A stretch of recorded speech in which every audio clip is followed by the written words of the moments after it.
Hi, you're listening to Phil DeBella, and this is FlashCast by PDB. And today I'm joined with my wonderful, talented, amazing son, Mr. Arlee DeBella. Hello. How you going? Good, thank you. You like coming on the show? Yes. I love having you on the show, my son. Well, today, something a little bit different. So, as you know, I've been working on a whole heap of questions and I've interviewing people. I've interviewed all different people and I want to interview you. I want to see the perspective of a 10-year-old. Now, I have to say from the onset, Arlee hasn't seen these questions yet. So I've told him not to rush his answers, give him some thought, but speak from the heart. You ready? Yep. Question 1, Arlee. What is your favourite mantra, words, or quote, and how does it inspire you? This is funny actually, because this morning we were supposed to write something, a little message thank you for our teacher, and I wrote, the don't cry that it's over, smile because it happened at the end. Wow, very profound. And so how does that inspire you? How does that make you feel? I used to, when it's over, forget about what happened, not cherish the memories that happened. So that my brain just went click when I saw that quote. I remembered that it's no reason to cry when you had good times. Yeah, really profound, and it's a good message for all of us to remember. So life's measured in moments, and to live in the moment and look forward to creating the next moments and being grateful. Really well.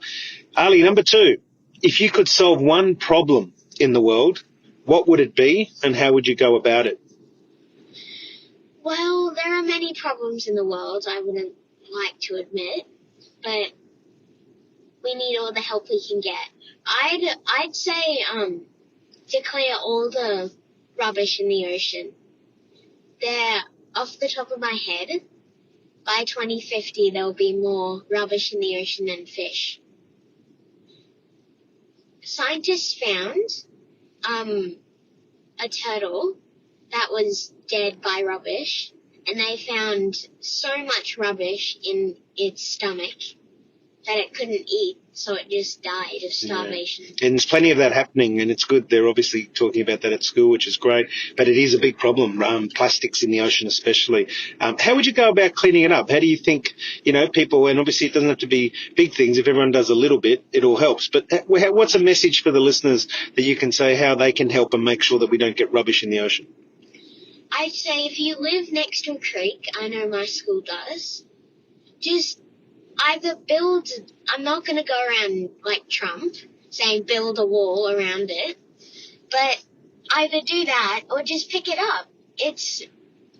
Or get some bins, specialized bins around your school. So community cleanups and have more bins around the place. Yes. Cool. Number 3, what is your biggest fear and how do you deal with it? I actually say my biggest fear is the ocean, of what lies underneath.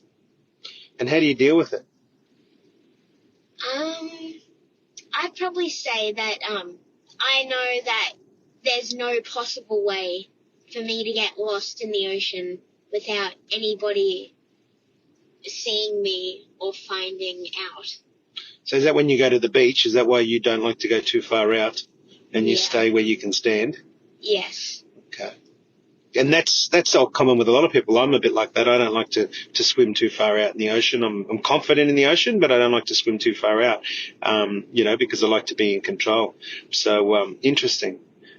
What lesson, experience, or moment in life has changed the way you think? Coming back to what I said before about that quote, as I said, it just gave me a click. So I'd say that moment. And when you say life is measured in moments to me, I used to think, it's just a few words. You say it all the time, but it's just a couple of words. But then as I start growing older, I realize that I need those moments to remember and give me inspiration to move forward.